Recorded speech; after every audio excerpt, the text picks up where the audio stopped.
So let me say this carefully, because this isn't a random question. If this moment had a voice, what would it be asking of you? What would it be asking of you? Sit with that.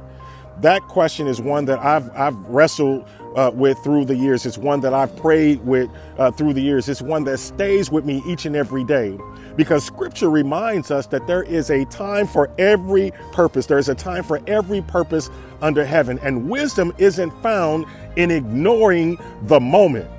It's found in discerning it, discerning the moment. When I worked in community development in one of the poorest neighborhoods in our region, I saw hope. Now, this was many, many years ago. I saw hope. I saw imagination. I saw aspirations that were real and alive. And if you fast forward 20 years, 20, 30 years, those hopes and those imaginations were still there, but the environment hadn't changed. When I think back to when I started there, the question became clear of me. This moment isn't asking me to be quiet. This moment isn't asking me to blend in. This moment is asking me to speak truth to power. I didn't use those words flippantly. I didn't even fully understand them at the time, but I knew this much. I knew this much. Faith without action is incomplete, and God brought me there for a reason, and discernment without courage is hollow. So I spoke. I spoke not arrogantly, not flippantly, but I spoke. Then later, I was given the opportunity to lead a bank. Now, I'm in my 7th year at the bank, and that moment when I was given the opportunity, that moment asked something different of me. It didn't ask me to perform. It didn't ask me to prove I belong. It asked me to not lose myself, to stay focused on creating real value, to stay committed to shared economic prosperity, to believe deeply that everyone deserves a shot at reasonably priced capital. Because I've seen too much in my life.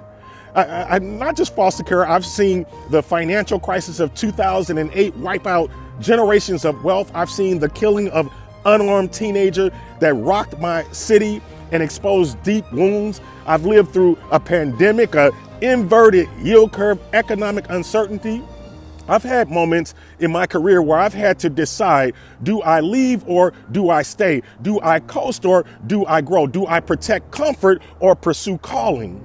And in every one of those moments, the work wasn't comparison. It wasn't about what Johnny was doing or what Jimmy was doing. It was about what Orvin was doing. It wasn't asking what this moment required of them. The work was discernment. What is the moment? What is this moment asking of me? Scripture says today, if you hear his voice, do not harden your heart. Not tomorrow when it's clearer, not when it's safer, today. So I worked hard to honor God in those moments, to own those moments, not perfectly, but faithfully. And that's my encouragement to you. This moment today isn't random. It isn't noise. It isn't accidental. If it had a voice, it would be asking something of you. The question is, are you listening?